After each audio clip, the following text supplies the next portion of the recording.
In this lesson, we're going to look at different types of transformations and different delta math problems. So the first ones are actually problems we've already done, but we haven't done them with exponentials.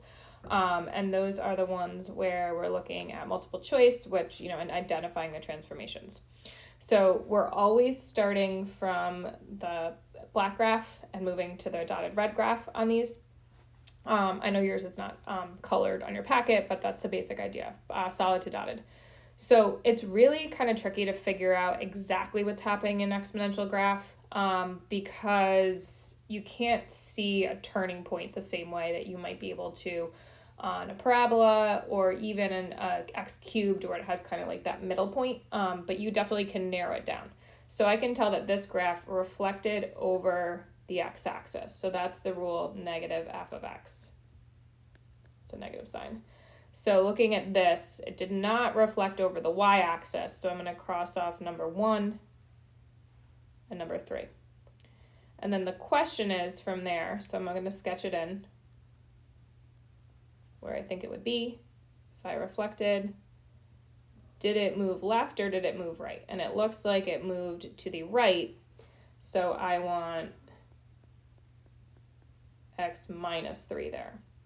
Now, if I counted it out, if I took this point right here, I'm just going to change colors,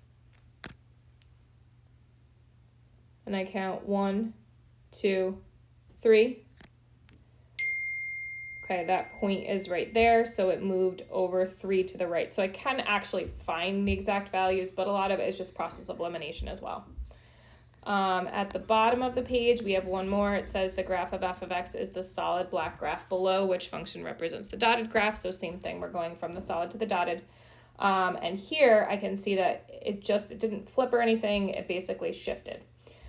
So I can use this point as an anchor point, basically this point here, as an anchor point and figure out where it goes. But I can tell that it went down and right in this case, so I know I'm going to have one of the ones with the minus at the end for down, and then right would be negative also. Okay, so it's this one. So we'll just check that for sure. If I go down 1, 2, 3, 4, 5 and over 2, I can find that corresponding point, but this is the correct answer.